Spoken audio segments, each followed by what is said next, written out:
Hello बच्चों। तो एक और क्वेश्चन जो है वो जेई मेंस में आज पहली शिफ्ट में पूछा गया है कि यहाँ पर हमें एक इक्वेशन दी गई है और इस इक्वेशन में हमें डायमेंशन बतानी है ए और बी की जो डायमेंशन है वो क्या होगी। तो देखो यहाँ पे सबसे पहले हमें डायमेंशन का रूल जो है वो पता है कि दो क्वांटिटीज़ यदि ऐड करते हैं तो उन दोनों की डायमेंशन सेम होनी चाहिए, यानी कि जो एच की डायमेंशन होगी वो ही बी टी की डायमेंशन होगी। यानी कि यहाँ पे बी की जो डायमेंशन है वो आ जाएगी एच अपॉन टी। एच आ जाएगा किस में, एल वन, और यहाँ नीचे टी वन। तो यानी कि बी की तो जो डायमेंशन है वो आ जाएगी एल वन और टी माइनस वन। यानी कि या तो तीसरा ऑप्शन तो अपना नहीं होगा। ये अपन ने बी की डायमेंशन निकाल ली।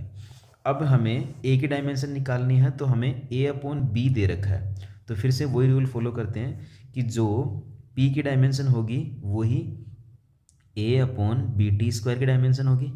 यानी कि यहाँ से यदि लिखें अपन तो ए बाई बी की जो डायमेंशन है वो हो जाएगी प्रेशर इनटू टाइम का स्क्वायर। अब देखो प्रेशर को लिख सकते हैं अपन force upon area into time का स्क्वायर। अब डायमेंशन लिख देते हैं सबकी, तो M one L one T minus two upon में एल टू और टी टू। तो यदि इसको लिखें तो ये हो जाएगा एम वन और एल माइनस वन। ये आ जाएगी ए बाई बी की डायमेंशन। तो जो ए की डायमेंशन है वो आ जाएगी, इसको बी से मल्टीप्लाई करें और बी की डायमेंशन दे रखी है अपने को यहाँ पे, ये रही, कैलकुलेट कर ली थी अपन ने। तो ये आ जाएगा एम वन और एल माइनस वन, और इंटू बी की डायमेंशन यदि करोगे तो कितनी आ जाएगी, एल वन और टी माइनस वन। तो एल तो कैंसिल हो जाएगा, यानी कि ए की जो डायमेंशन है वो आ जाएगी एम वन और टी माइनस वन।